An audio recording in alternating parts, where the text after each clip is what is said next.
ريفري نو فير ظالم ظلم بين আর্জেন্টিনার দালাল ওরা, রেফারি একটা জালিম। পবিত্র কোরআনের আয়াত হাসবুনাল্লাহু ওয়া নিমাল ওয়াকিল, حسب الله ونعم الوكيل, অর্থাৎ আল্লাহই আমাদের জন্য যথেষ্ট আর তিনিই সর্বোত্তম কর্মবিধায়ক। কতটা কষ্ট পেলে এমনটা বলতে পারেন মিশরের ফুটবলার মোস্তফা জিকো। তিনি আরো বলেন, আমাদের পুরো জাতির স্বপ্ন নষ্ট করেছে রেফারি।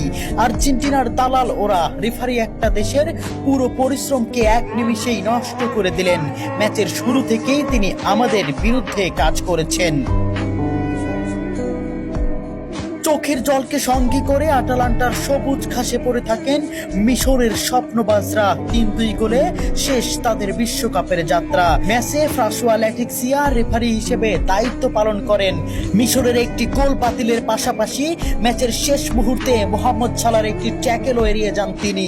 দেখার প্রয়োজনও করেননি VAR। জানিয়ে রীতিমতো তুলপাড় ফুটবল বিশ্ব। ওই কাউন্টার অ্যাটাকে গোল করে আর্জেন্টিনাকে এগিয়ে দেন অ্যানজো। শেষ পর্যন্ত মিশর হৃদয় ভাঙ্গা হারকে সঙ্গী করে মাঠ ছাড়ে। ম্যাচ শেষে সংবাদ সম্মেলনে রেফারির কড়া সমালোচনা করেন হোসাম হাসান। তার দাবি, মিশর ন্যায় বিচার পায়নি। একই অভিযোগ করেছেন মিশরের হয়ে গোল করা স্ট্রাইকার জিকো। মাঠে সাক্ষাৎকার দিতে গিয়ে কান্নায় ভেঙে পড়ে রেফারির বিরুদ্ধে তীব্র ক্ষোভ প্রকাশ করেন এবং তাকে জালিম বলে আখ্যাও দেন। জিকো বলেন, রেফারি আমাদের প্রতি অন্যায় করেছেন, সে একজন জালিম। এ সময় তিনি পবিত্র কোরআনের আয়াত হাসবুনাল্লাহু ওয়া নিমাল ওয়াকিল, অর্থাৎ আল্লাহই আমাদের জন্য যথেষ্ট আর তিনিই সর্বোত্তম কর্মবিধায়ক। একজন মানুষ কতটা কষ্ট পেলে এমনটা বলতে পারেন। এছাড়াও তিনি বলেন, রেফারি একটি পুরো জাতির পরিশ্রম নষ্ট করে দিয়েছে।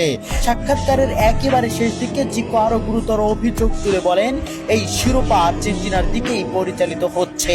তার এই মন্তব্যের পরপরই সম্প্রচার হঠাৎই বন্ধ হয়ে যায়। প্রিয় দর্শক, আপনাদের কাছে কি মনে হয় মোস্তফা জিকোর কথাগুলো কতটুকু যুক্তিসম্পূর্ণ? কেন বন্ধ করে দেওয়া হলো সম্প্রচার? কমেন্ট বক্সে অবশ্যই আপনাদের মন্তব্য জানিয়ে যাবেন।